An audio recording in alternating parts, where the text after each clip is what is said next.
Guys നമ്മൾ ഇന്ന് grocery ഷോപ്പിന് പോവാണ് കേട്ടോ. അതിൻ്റെ ഒരു കുഞ്ഞു വ്ളോഗും കാണിക്കാമെന്ന് വിചാരിച്ചു. അപ്പോൾ നമ്മൾ ആദ്യം തന്നെ ലുലുവിലാണ് പോയത്. ലുലുവിൽ കഞ്ഞിക്കുള്ള അരി വാങ്ങിച്ചു, പിന്നെ നമുക്കുള്ള അരിയൊക്കെ വാങ്ങിച്ചു, പിന്നെ അങ്ങനെ അത്യാവശ്യമുള്ള കുറച്ച് സാധനങ്ങളൊക്കെ എടുത്തു. പിന്നെ നമ്മൾ മീനിൻ്റെ സെക്ഷനിലേക്ക് ഒന്ന് വന്നു. എപ്പോഴും നമ്മൾ മീൻ വാങ്ങാറില്ല, വല്ലപ്പോഴൊക്കെ മീൻ വാങ്ങാറുള്ളൂ. ആവശ്യമുള്ള സാധനങ്ങളൊക്കെ എടുക്കുന്ന കൂട്ടിൽ ആവശ്യമില്ലാത്ത സാധനങ്ങൾ ഞാൻ എടുത്തു കേട്ടോ. അങ്ങനെ എടുത്താണ് ഈ ഒരു നൂഡിൽസൊക്കെ. ഇതെല്ലാം ഒന്ന് കഴിച്ചു നോക്കാൻ വിചാരിച്ചു.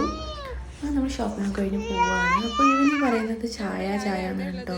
അപ്പോൾ ഇവിടെ ഒരാൾ ചായ കുടിക്കുന്നത് കണ്ടപ്പോൾ തൊട്ട് അവന് ചായ വേണം. അങ്ങനെ നമ്മൾ സാധനങ്ങളെല്ലാം കാറിലേക്ക് എടുത്ത് വെച്ചിട്ട് പിന്നെ അവന് ചായ വാങ്ങിച്ചു കൊടുക്കാമെന്ന് വിചാരിച്ചു. കാരണം ചായ എന്ന് വിളിച്ച് പറഞ്ഞുകൊണ്ടിരിക്കുകയായിരുന്നു. അങ്ങനെ അവസാനം ചായ കിട്ടിയപ്പോൾ അവന് സന്തോഷം കണ്ടോ. അപ്പോൾ ചൂടാറാൻ പോലും വെയിറ്റ് ചെയ്യാതെ അവന് ചായ കുടിക്കണം.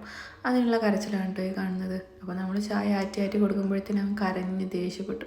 പിന്നെ നമ്മൾ ഫുഡൊക്കെ കഴിക്കാമെന്ന് വിചാരിച്ചു. അപ്പോൾ നമ്മൾ വെറുതെ ഇരിക്കുമ്പോൾ സൂപ്പ് വന്നു ആദ്യം. പിന്നെ ഈ പച്ചക്കറി കേട്ടോ അവന് ഇഷ്ടപ്പെട്ടത്. പിന്നെ നമ്മൾ ചിക്കനാണ് ഓർഡർ ചെയ്തത്. അങ്ങനെ നമ്മൾ ചിക്കനൊക്കെ കഴിച്ച് പോകും.